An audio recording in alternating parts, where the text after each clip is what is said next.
Benarkah nama Nabi Muhammad adalah Khotim, kemudian dirubah menjadi Muhammad? Ingin tahu seperti apa? Tonton video ini sampai habis.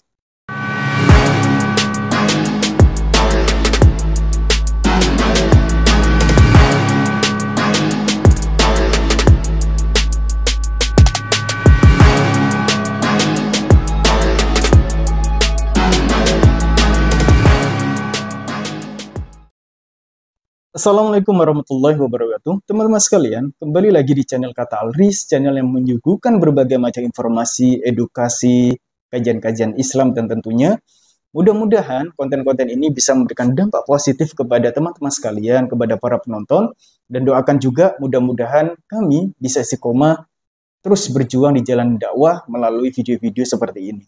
Ya, doakan Al-Fakir. Nah, teman-teman sekalian, kita akan membahas salah satu subhat, ya, subhat yang dilemparkan oleh kaum-kaum pembenci Islam, ya, kaum-kaum yang suka membuat tuduhan-tuduhan palsu yang tidak berdasar kepada Islam. Hari ini kita akan jawab, dan ini mudah-mudahan bisa menjadikan edukasi kepada para kaum muslimin tentunya agar akidahnya kuat, ya. Jadi ini merupakan edukasi buat teman-teman muslim, ya. Nah, pertanyaan sederhana adalah para pengumbar subhat ini terus menyampaikan dan menjelekkan, menyudutkan nama Rasulullah, ya, bahwa Rasulullah itu namanya bukan Nabi Muhammad, bukan Muhammad, tapi awalnya adalah Khotim, ya, baru diganti menjadi Muhammad, seperti itu. Ini menurut anggapan mereka, ya, menurut anggapan mereka, dan tentunya anggapan ini sama sekali tidak berdasar, teman-teman sekalian, sama sekali tidak berdalil atau tidak berdata. Nah, kita sebagai umat Islam tentu menyampaikan sesuatu pasti harus dengan data yang valid dan dalil tentunya, ya. Nah, kita akan bahas teman-teman sekalian. Oke, yang pertama adalah tuduhan seperti ini, fitnah seperti ini merupakan suatu klaim dari dua pengkritik Islam yang konyol, teman-teman sekalian, ya, pengkritik Islam yang konyol, ya, yaitu yang bernama Robert Spencer dalam bukunya Did Muhammad Exist, ya, itu yang pertama. Yang kedua adalah Ibnul Warraq, ya, dalam bukunya The Quest for the Historical Muhammad. Ya, jadi mereka menganggap bahwa nama Nabi Muhammad ini baru saja, ya, nama aslinya adalah Khotim, seperti itu. Dan ini kan anggapan yang lucu, ya, tidak laku di pasaran, kemudian membuat subhat dan tuduhan seperti ini, kan aneh, ya. Nah, kemudian teman-teman sekalian, sebelum kita lanjut, ya, kita harus memahami dulu apa sih arti dari Khotim dan atau Kutsam seperti itu, ya. Nah, kita akan cari teman-teman sekalian dalam kamus bahasa Arab, ya. Khotim, ya, tulisannya adalah Qaf Tha Mim, seperti itu, ya. Kalau dibaca bukan Khotim tapi Kutsam, ya, salah, ya. Yang membaca Khotim itu salah, yang betul adalah Kutsam karena Arabnya adalah Qaf Tha Mim, seperti itu, ya. Nah, kita akan cek teman-teman sekalian di dalam kamus, ya, leksiografi Arab, ya, yang ditulis oleh seorang frater Katolik yang bernama adalah Frater Louis Ma'luf Al-Katolikiyah di kamusnya Al-Munjid.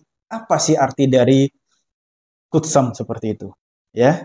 Artinya adalah orang yang suka memberi, orang yang dermawan, orang yang jaga hati, ya. Jadi nama Kutsam itu adalah nama yang baik, ya. Nah, pertanyaannya adalah apakah ini nama yang diberikan oleh Abdul Muthalib atau Aminah, ya, kepada Rasulullah Muhammad SAW, seperti itu. Nah, kita cek teman-teman sekalian, ya. Untuk mendukung klaim ini teman-teman sekalian, kita cek di dalam Sirah Nabawi Al-Halabi, ya, terbitan dari Dar Kutub, mengatakan ketika Kutsam bin Abdul Muthalib, jadi Kutsam ini adalah anak dari Abdul Muthalib, kakek dari Rasulullah Muhammad SAW, yang wafat pada usia 30 tahun, teman-teman sekalian. Ya, ini dalam Sirah Al-Halabi, ya. Kemudian karena saking cintanya, rindunya Abdul Muthalib kakek Rasulullah itu kepada Kutsam, ya, ingin memberikan nama itu kepada Rasulullah SAW, ya, menjadikan nama itu menjadi nama Rasulullah. Tetapi Aminah, ya, ibu dari Rasulullah Muhammad SAW, ya, bermimpi bahwa nama anak itu adalah nama Muhammad. Muhammad. Ini dalam Sirah Al-Halabi. yang dirujuk oleh mereka, yang sering dirujuk oleh mereka. Artinya teman-teman sekalian, redaksi ini sudah cukup sangat jelas, ya. Jika mereka benar-benar jujur ketika mereka membaca Sirah Al-Halabi ini, mereka akan bisa melihat bahwa Abdul Muthalib tidak jadi memberikan nama Qasim kepada Rasulullah, tapi tetap menamai cucunya itu sebagai nama Muhammad, ya, yang di mana nama Muhammad ini itu dari mimpi ibunya yaitu Aminah. Ya teman-teman sekalian, ini secara bukti, ya, secara bukti dari sirah dan kajian-kajian teman-teman bisa bukti melihat di kajian-kajian empiris seperti itu, ya. Ini menjawab berbagai macam syubhat seperti itu. Dan jikalaupun bahwa Nabi asli dari Nabi Muhammad adalah Qutsam dan Muhammad itu adalah nama gelar kemuliaan, maka seharusnya musuh-musuh Nabi itu dari dulu memanggilnya Qutsam. Ya, Qutsam, Qutsam, Qutsam, bukan Muhammad, Muhammad seperti itu. Ya, kalau hanya sebagai gelar, ya nama Muhammad ini hanya sebagai gelar dan nama asli sebagai Qutsam. Justru teman-teman sekalian, para musuh-musuh Rasulullah itu dari dulu memanggilnya Muhammad. Ya, mana buktinya? Nah kita bedah. Di dalam Sahih Muslim, ketika itu Yahudi ya bertemu kepada Rasulullah dalam satu riwayat, ya, menyampaikan orang Yahudi ini, salah wahai Muhammad, ya. Maka saya, ini yang apa namanya, sahabat, ya, maka saya sahabat Nabi mendorongnya dan berkata, ya kenapa kamu tidak mengatakan walau Rasulullah, ya Rasulullah Muhammad, ya Yahudi itu berkata, kami memanggilnya dengan nama yang oleh keluarganya menamainya. Ya, jadi memanggil Muhammad nama aslinya, bukan Khotim, bukan Qutsam seperti itu. Ya, apa yang dituduhkan oleh mereka kaum membuat fitnah, tuduhan-tuduhan seperti itu, bukan. Ya, maka Rasul menjawab, nama saya Muhammad yang dinamai oleh keluarga saya. Ya, jadi itu teman-teman sekalian. Ya, kurang buktinya. Oke, kita cari lagi teman-teman sekalian. Nah, ketika Rasulullah mengirim surat kepada Heraklius, ya, dan ketika itu ada Abu Sufyan. Abu Sufyan, ya, mempengaruhi Heraklius untuk apa? Untuk memerangi Rasulullah. Ya, tetapi apa yang dilakukan Abu Sufyan? Abu Sufyan ketika Heraklius membaca itu ada stempel Allah, Rasulullah, Muhammad, ya, itu tidak protes sekali bahwa namanya bukan Muhammad tapi Qasim.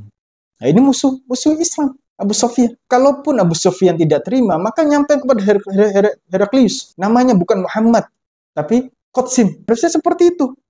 Ya Abu Sufyan, agar Raja Heraklius itu merasa ragu-ragu. Tapi kan apa yang dilakukan Abu Sufyan? Membiarkan nama seperti itu dibacakan, Muhammad. Ya, kan seperti itu. Ya, 3, ada lagi teman-teman sekalian.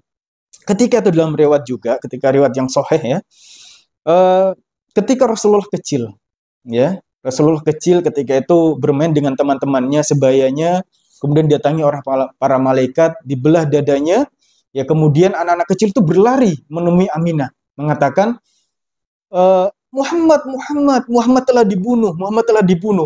Jika nama kecil Rasulullah Muhammad SAW itu adalah Qutsam, maka bukan Muhammad yang disampaikan, Qutsam telah dibunuh seperti itu. Kan ini aneh, ya. Maka anggapan ini sebenarnya teman-teman sekalian itu tidak berdata, tidak berdalil sebenarnya, ya.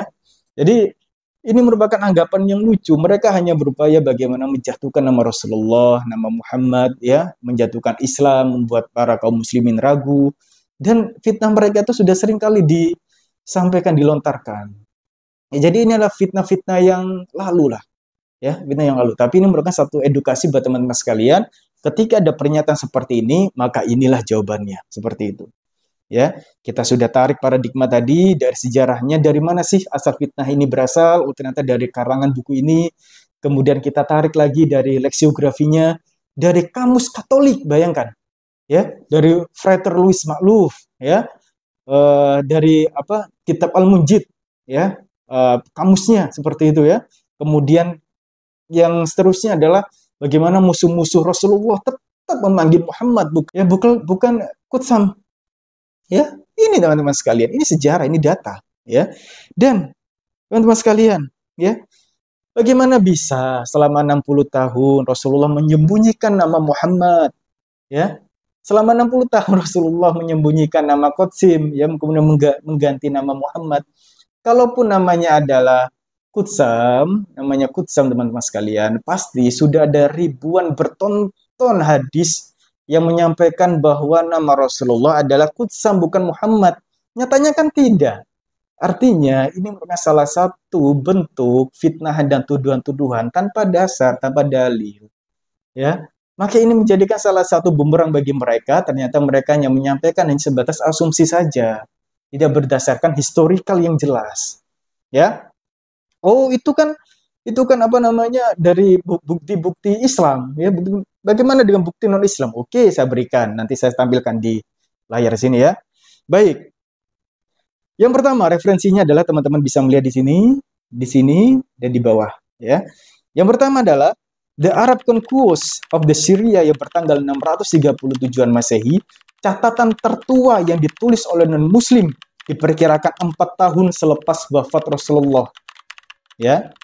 Yang kedua, catatan dari manuskrip dari Thomas the Preceptor, yang merupakan naskah awal Kristen yang mencatat tentang nama Muhammad dalam bahasa Syria, ya, atau dikenal dengan Book of Caleb pada tahun 640 Masehi, 8 tahun setelah wafat Rasulullah.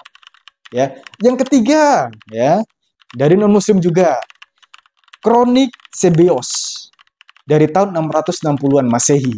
Sebeos sendiri adalah seorang sejarawan dan uskup terkenal di kawasannya pada tahun 660-an. Catatan kroniknya ditulis dalam bahasa Armenia, dan dari catatannya ia menulis nama Rasul dalam pelafalan Mahmed. Mahmed artinya Muhammad. Muhammad, bayangkan. Sudah saya buktikan dari dua referensi. Yang pertama, Muslim juga ada, Katolik juga ada, dan non-Muslim ada. Bukti ini sangat akurat, teman-teman sekalian. Lalu apa yang menjadikan dasar mereka bahwa nama Rasulullah itu baru dan diganti? Kan tidak ada dasar, ini hanya asumsi teman-teman sekalian. Maka mudah-mudahan video ini bisa menjadikan edukasi buat teman-teman sekalian dimanapun kalian berada, dan harus tetap dengan akidah teman-teman sekalian bahwa tuduhan-tuduhan mereka, fitnah-fitnah mereka kepada Islam hanya omong kosong belaka. Kita harus lawan pernyataan itu dengan data dan dalil. Karena Islam tidak terlepas dari data dan dalil, teman-teman sekalian. Jadi insya Allah itu teman-teman sekalian, terima kasih. Jangan lupa like, share, subscribe, dan nyalakan loncengnya agar teman-teman tidak ketinggalan informasi dan edukasi seperti ini, ya. Dan teman-teman, mudah-mudahan video ini bisa bermanfaat bagi kalian semua dan bisa menambahkan kekuatan akidah bagi teman-teman sekalian. Terima kasih. Saya akhiri. Ihdinas siratal mustaqim. Wassalamualaikum warahmatullahi wabarakatuh.